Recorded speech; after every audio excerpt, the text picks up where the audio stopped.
नमस्कार दोस्तों, मैं Satish Kumar Singh Allahabad academy JPB group के ऑनलाइन प्लेटफार्म पर आप सभी का स्वागत करता हूं। जैसा कि पिछले वीडियो में हमने पढ़ा था यूरोपियों का आगमन और पुर्तगालियों का भारत आगमन, आज हम पढ़ेंगे डचों का भारत आगमन। देखेंगे एक छोटा टॉपिक है, यहाँ से क्वेश्चन कम बनते हैं, लेकिन जो भी क्वेश्चन बनते हैं वो काफ़ी महत्वपूर्ण हैं। यहाँ देखेंगे कि डच कहाँ के निवासी थे और यह कैसे भारत आए। डच देखेंगे तो जो डच थे वह हॉलैंड या नीदरलैंड, हॉलैंड को ही नीदरलैंड भी कहा जाता है, हॉलैंड के निवासी थे।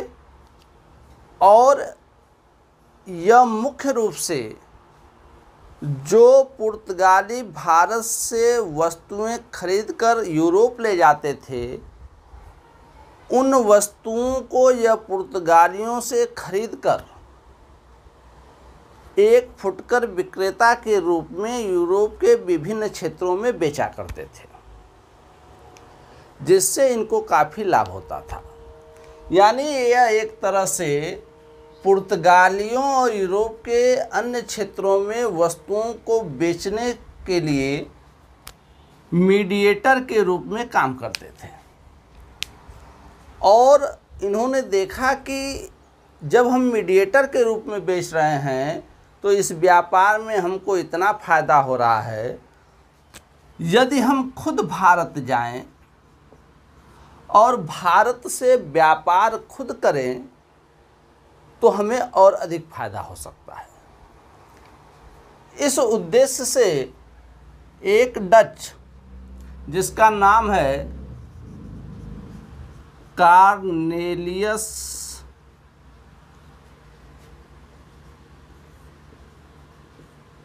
डी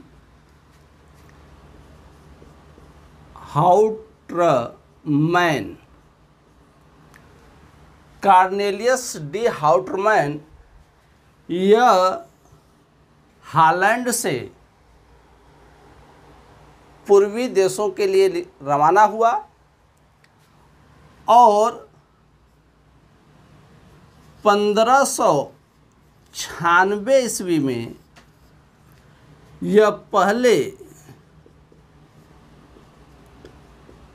इंडोनेशिया गया और इसी वर्ष भारत भी आया।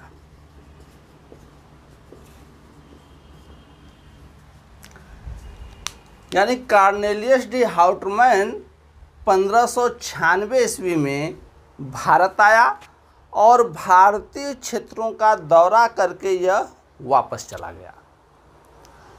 इसने भारत की परिस्थितियों को समझा, इंडोनेशिया की परिस्थितियों को समझा।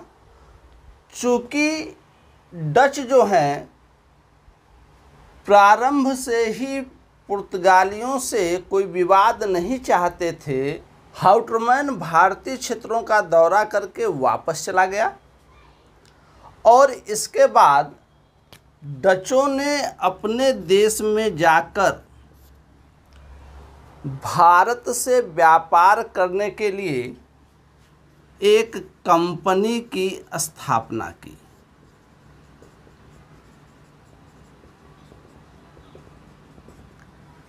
इस कंपनी की स्थापना 1602 ईस्वी में हुई और इस कंपनी का नाम था द यूनाइटेड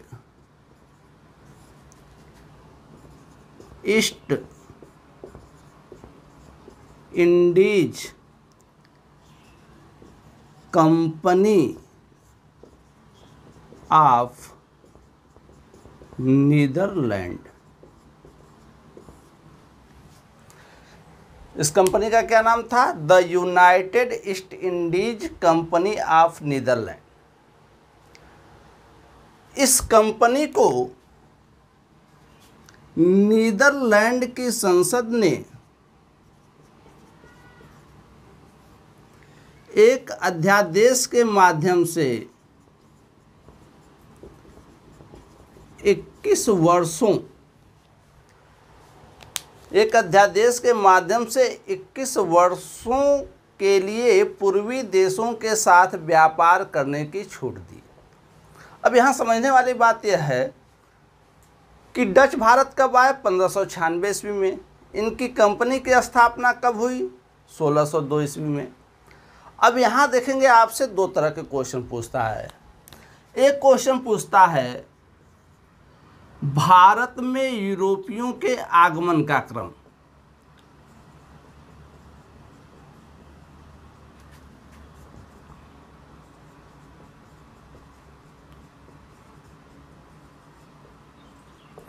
तो सभी लोग जानते हैं कि पहले पुर्तगाली आए, फिर डच आए, फिर अंग्रेज आए, फिर डेनिश आए और उसके बाद फ्रांसीसी आए। इसी में एक दूसरा क्वेश्चन घुमा के पूछता है कि यूरोपीय कंपनियों की स्थापना का क्रम। यूरोपीय कंपनियों की स्थापना का क्रम। तो यहाँ थोड़ा सा ध्यान देना होगा। आगे हम आपको पढ़ाएंगे अंग्रेज़ों के भारत आगमन के समय कि जो अंग्रेज़ों की ईस्ट इंडिया कंपनी थी उसकी स्थापना दिसंबर 1599 ईस्वी में ही हो गई थी। यानी अंग्रेज डचों के बाद तो आएंगे, लेकिन उन्होंने अपनी कंपनी की जो स्थापना की वह डचों से पहले की।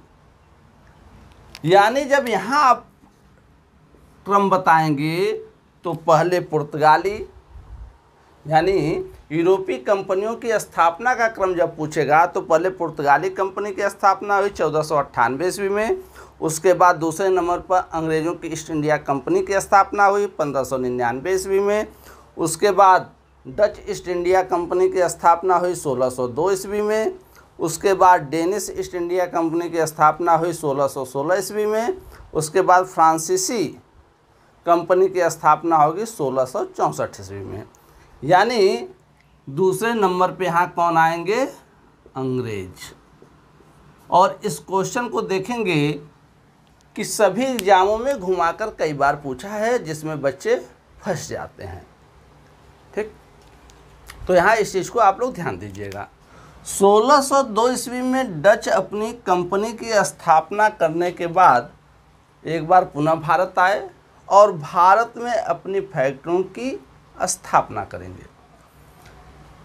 यहाँ डचों ने जो अपनी पहली फैक्ट्री स्थापित की वह 1605 ईस्वी में मुसलीपट्टनम में। मुसलीपट्टनम पड़ता है आपका आंध्र प्रदेश में। कई बार यह क्वेश्चन पूछा हुआ है कि डचों ने भारत में अपनी पहली फैक्ट्री कहाँ स्थापित की, तो कहाँ पर स्थापित की? मुसलीपट्टनम में। उसके बाद देखेंगे कुछ इनकी महत्वपूर्ण फैक्ट्रियाँ हैं। पुलिकट 1602 ईस्वी में, सूरत 1616 ईस्वी में, पिपली 1627 ईस्वी में, बिमलीपट्टनम 1641 ईस्वी में, कराईकल 1645 ईस्वी में, चिंसुरा 1653 ईस्वी में। इसके अलावा देखेंगे कासिम बाज़ार में इन्होंने स्थापना की, पटना, नागपट्टिनम, कोचीन, इन सभी क्षेत्रों में इन्होंने अपनी फैक्ट्रियां खोली। पुलिकट देखेंगे आपका, पुलिकट झील जो है आंध्र प्रदेश तमिलनाडु की सीमा पे है, तो वहाँ पर है। सूरत सभी लोग जानते हैं गुजरात में है। पिपली बंगाल में है। बिमलीपट्टनम आंध्र प्रदेश में है। कराईकल तमिलनाडु में है। चिंसुरा बंगाल में है। ठीक, तो यहाँ आप लोग सन याद करने का प्रयास न करिएगा, केवल जो प्रमुख फैक्ट्रियाँ हैं उनको याद करने का प्रयास करिएगा। सन भूल जाइएगा, क्योंकि सन याद करना इतना आसान नहीं है। जैसा कि हमने आपको पुर्तगालियों को पढ़ाते समय बताया था कि पहले उन्होंने कोचीन को अपना मुख्यालय बनाया और फिर गोवा को, उसी तरह डचों ने भी पुलिकट को अपना मुख्यालय बनाया। यानी भारत में डचों का मुख्यालय कहाँ है? पुलिकट। और पुलिकट में ही इन्होंने गैलरिया नामक दुर्ग की स्थापना की। यानी पुलिकट में इन्होंने किलेबंद बस्ती का निर्माण किया और उसे अपना मुख्यालय बनाया। यहाँ देखिए महत्वपूर्ण बात यह है कि डचों ने भारत के साथ साथ इंडोनेशिया और श्रीलंका से भी बड़ी मात्रा में व्यापार किया। भारत के साथ इन लोगों ने जो व्यापार किया उसकी मुख्य विशेषता यह है कि इन लोगों ने मसालों के साथ साथ भारत से कपड़े के व्यापार को बढ़ावा दिया। यहाँ देखेंगे कि जो पुर्तगाली थे वह अधिकतर मसालों के व्यापार को ही प्रमुखता देते थे, लेकिन डचों ने मसालों के साथ साथ कपड़े के व्यापार को भी बढ़ावा दिया। जैसा कि प्राचीन काल में भी भारत में बने कपड़े यूरोपीय देशों में बड़ी मात्रा में बिकते थे। अगर आपसे यह पूछा जाए कि किस यूरोपीय कंपनी ने भारत से कपड़े के व्यापार को बढ़ावा दिया तो कौन होगा? डच होंगे। इसके अलावा जो क्वेश्चन इसमें पूछता है, कभी कभी बंगाल से पूछता है। यहाँ देखेंगे कि डचों ने बंगाल में जो अपनी पहली फैक्ट्री स्थापित की है, कई बार क्वेश्चन पूछा है कि बंगाल में डचों ने अपनी पहली फैक्ट्री कहाँ खोली? तो पिपली में 1627 ईस्वी में। देखेंगे इसको याद करने का तरीका यह है कि बहुत पहले एक फिल्म आई थी आमिर खान की, पिपली पिपली लाइव, तो उससे याद कर लीजिएगा। पिपली में इन्होंने बंगाल क्षेत्र में अपनी पहली फैक्ट्री खोली। इसके अलावा जो महत्वपूर्ण है चिंसुरा, यहाँ देखेंगे चिंसुरा कहाँ है? बंगाल में।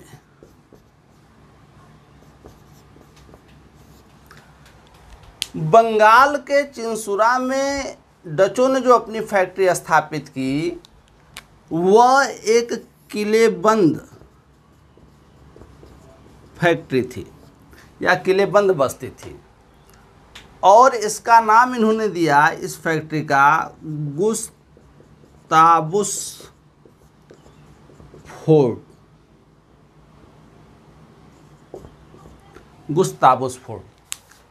यानी डचों की जो दूसरी किलेबंद बस्ती थी वो बंगाल के चिंसुरा में गुस्ताबुस फोर्ट नाम से इन्होंने स्थापित की। इसके अलावा देखेंगे तो डचों ने कासिम बाजार में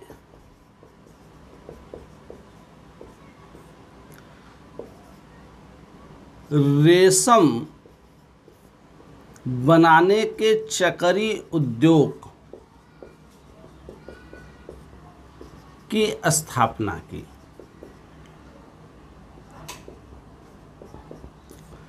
इसके अलावा देखेंगे डच जो है नील तथा सोरा का भी व्यापार करते थे। नील जो यह प्राप्त करते थे उत्तर प्रदेश तथा मध्य भारत से प्राप्त करते थे। सोरा जो है बिहार तथा बंगाल से प्राप्त करते थे। इसके अलावा यह कच्चे रेशम का भी व्यापार करते थे। कच्चा रेशम यह देखेंगे तो मध्य भारत, गंगा घाटी क्षेत्र और बंगाल से प्राप्त करते थे। तो यह आपका चैप्टर यहीं समाप्त होता है। हाँ, डचों में एक बात और है, एक क्वेश्चन बार बार पूछता है आपसे कि निम्न यूरोपीय कंपनियों में से कौन सी कंपनी सहकारी व्यवस्था पर आधारित कंपनी थी या सहकारिता व्यवस्था पर आधारित कंपनी थी।